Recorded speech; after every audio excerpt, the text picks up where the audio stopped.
الحمد لله نحمده ونستعينه ونستغفره ونؤمن به ونتوكل عليه ونعوذ بالله من شرور أنفسنا ومن سيئات أعمالنا من يهده الله فلا مضل له ومن يضلله فلا هادي له وأشهد أن لا إله إلا الله وحده لا شريك له وأشهد أن سيدنا وسندنا ونبينا ومولانا محمدا عبده ورسوله صلى الله تعالى عليه وعلى آله وأصحابه وبارك وسلم تسليما كثيرا اما بعد، جیسا کہ پچھلے اتوار کے دن یہ عرض کیا تھا کہ ہماری اس مجلس کا مقصود در حقیقت یہ ہے کہ ہمیں اپنی اصلاح کی کچھ فکر پیدا ہو اور اپنے دینی اور اخلاقی حالات کو بہتر بنانے کا داعیہ بھی پیدا ہو اور اس کی کوئی تدبیر بھی سیکھی جائے جس پر عمل کر کے ہم اپنے آپ کو بہتر بنا سکیں۔ قرآن و سنت کی تعلیمات سے یہ بات بالکل واضح ہے کہ انسان کی اصلاح کے لیے صرف کتابیں کافی نہیں ہوتی، بلکہ اس کے لیے اللہ والوں کی صحبت کی ضرورت ہوتی ہے۔ شروع سے دین کے سیکھنے سکھانے کا یہی طریقہ چلا آیا ہے کہ اللہ تبارک و تعالی نے انبیاء کرام علیہ السلام کو مبعوث فرمایا، صرف کتاب نہیں بھیجی، ہر کتاب کے ساتھ ایک پیغمبر ضرور بھیجا تاکہ وہ لوگوں کو اس کتاب پر عمل کرنے کا طریقہ اور اس کا عملی نمونہ سکھائے اور لوگ اس کی صحبت میں رہ کر دین حاصل کریں اور اس پر عمل کرنے کا طریقہ سیکھیں، اس کی تربیت حاصل کریں۔ دیکھیے قرآن کریم میں اللہ تبارک و تعالی نے حضور سرور دو عالم صلی اللہ علیہ وسلم کو دنیا میں بھیجنے کے مقاصد بیان فرمائے ہیں کہ ہم نے کیوں بھیجا ہے آپ کو، اور ایک جگہ نہیں، کم از کم 4 جگہ پر حضور اقدس صلی اللہ علیہ وسلم کے بعثت کے یعنی آپ کو دنیا میں بھیجنے کے مقاصد 4 بیان کیے۔ یتلو علیہم آیاتہ، ایک یہ کہ تاکہ وہ اللہ کی آیتوں کی تلاوت کریں لوگوں کے سامنے، لوگوں کو اللہ کی آیات کی تلاوت کر کے بتائیں، گویا دوسرے الفاظ میں تلاوت کرنے کا طریقہ سکھائیں، تلاوت کی تعلیم دیں، اس کی تربیت دیں۔ دوسرا یعلمہم الکتاب،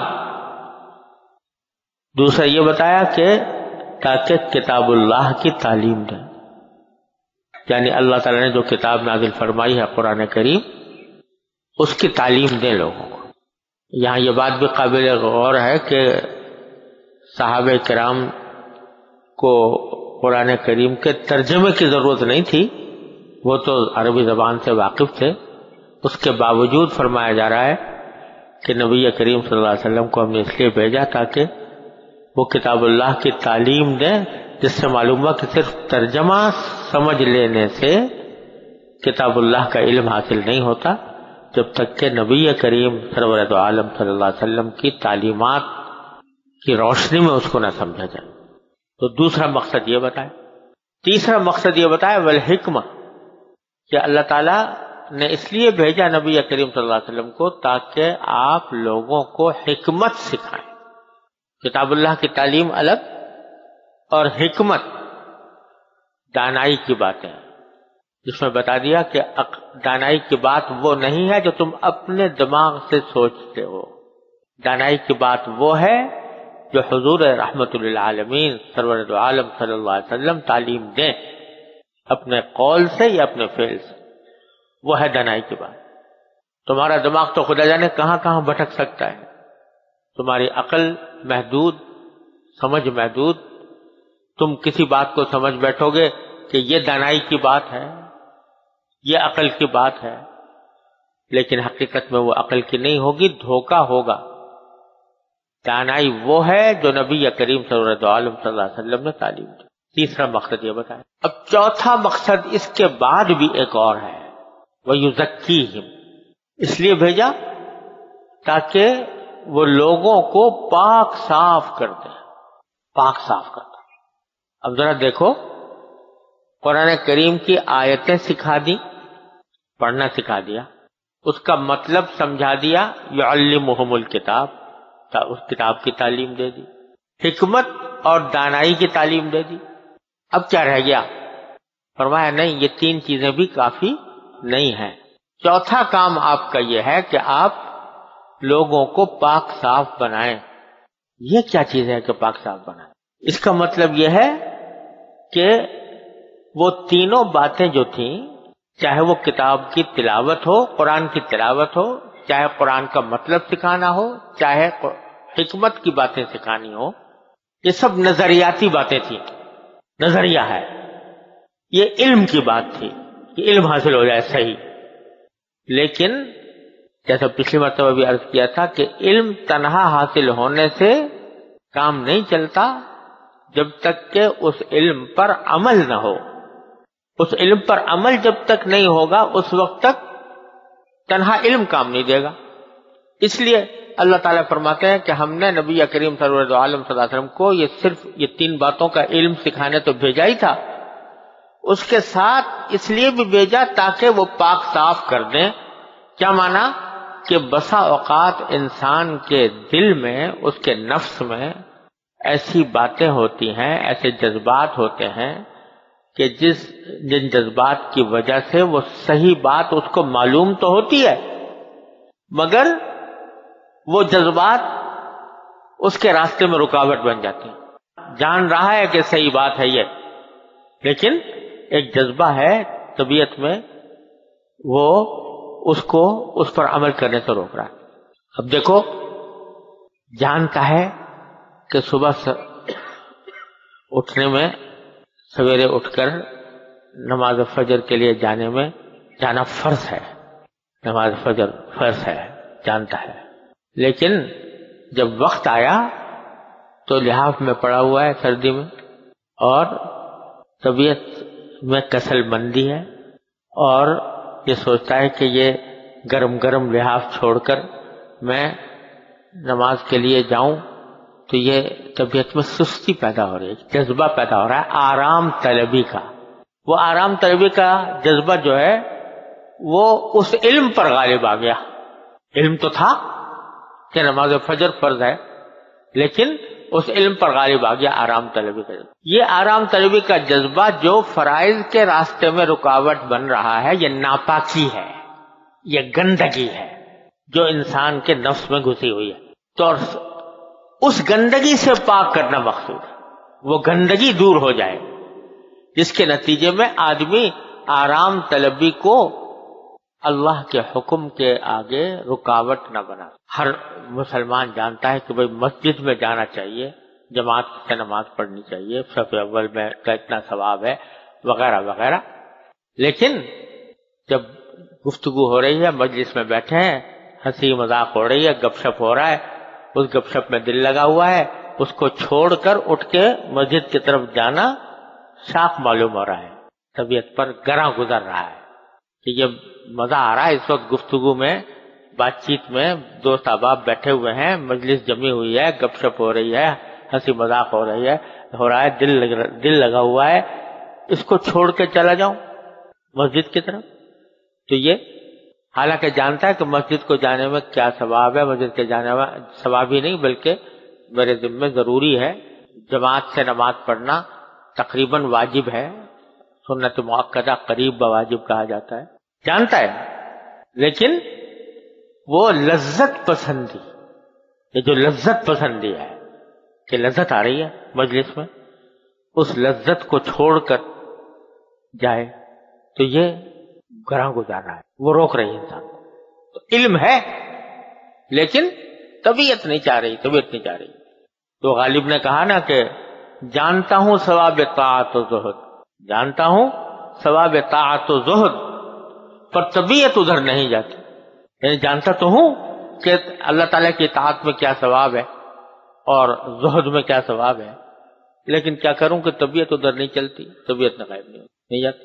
پتہ ہے کہ اس نگاہ کو میں غلط جگہ استعمال کروں گا تو گناہ ہوگا، اللہ تعالیٰ کے یہاں پکڑ ہوگی، جانتا ہے. لیکن طبیعت میں اللہ بچائے شہوت کا تقاضا اور جنسی آوارگی طبیعت میں ایسی رچ گئی ہے کہ یہ جاننے کے باوجود نگاہ کو غلط استعمال کر رہا ہے، غلط جگہ جا رہا ہے. تو یہ جو شہوت ہے حد سے بڑی ہوئی، اعتدال سے نکلی ہوئی. اللہ تعالیٰ نے کسی بھی جذبے کا جائز طریقہ ہمیں منع نہیں کیا، اللہ تعالیٰ نے ہزار راستے رکھے ہیں جائز طریقے کے، لیکن حد سے بڑی ہوئی شہوت، حد سے بڑی ہوئی جنسی خواہش، یہ ہے جو علم کے اوپر عمل کرنے میں رکاوٹ بن گئی. یہ گندگی ہے جو ہمارے اندر تک. پتا ہے کہ غیبت کرنا حرام ہے، کون ہے مسلمان جو نہیں جانتا کہ غیبت حرام ہے؟ مجلس میں کسی کا ذکر چھڑ گیا اور اس کی برائیاں بیان کرنی شروع کر دی، تو یہ اس کے ناجائز ہونے سے کون واقف نہیں مسلمان جانتا ہے، علم حاصل ہے، لیکن عمل کیوں نہیں ہو رہا؟ اس واسطے کہ اپنے جب کسی کی غیبت ہو رہی ہوتی ہے نا، غیبت کر رہے ہوتے ہیں، کسی کی برائی بیان کر رہے ہوتے ہیں، تو اصل میں جو غیبت کرنے والا ہوتا ہے اس کا داعیہ ہوتا ہے ایک تو تکبر، اپنے کو بڑا سمجھتا ہے، جس کی غیبت کر رہا ہے اس کو حقیر سمجھتا ہے. تو تکبر کا جذبہ ہے جو غیبت کے اوپر آمادہ کر رہا ہے.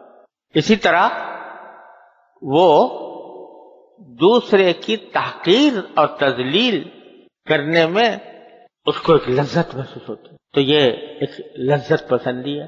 تو یہ تکبر کا جذبہ اور لذت پسندی کا جذبہ یہ رکاوٹ بن رہا ہے اللہ تعالیٰ کے حکم پر عمل کرنے کا، اور غیبت پر آمادہ کر رہا ہے. یہ گندگی ہے جو ہمارے اندر بسی ہوئی ہے.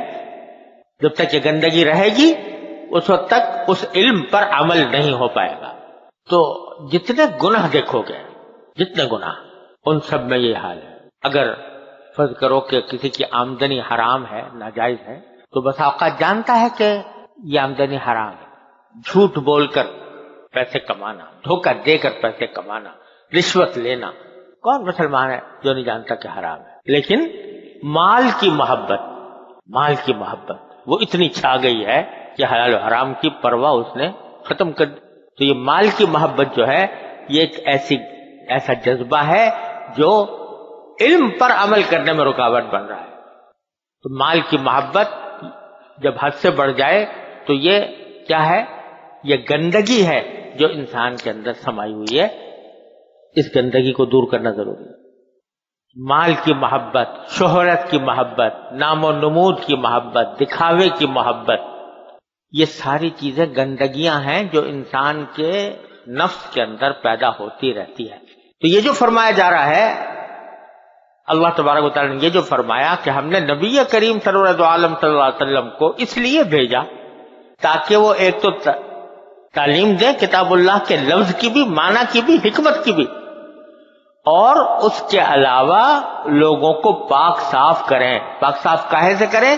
ان گندگیوں سے پاک کریں جو انسان کے نفس میں سمائی ہوئی ہوتی ہیں اور جو اس علم پر عمل کرنے میں رکاوٹ بن جاتی ہے، اس سے پاک صاف کریں.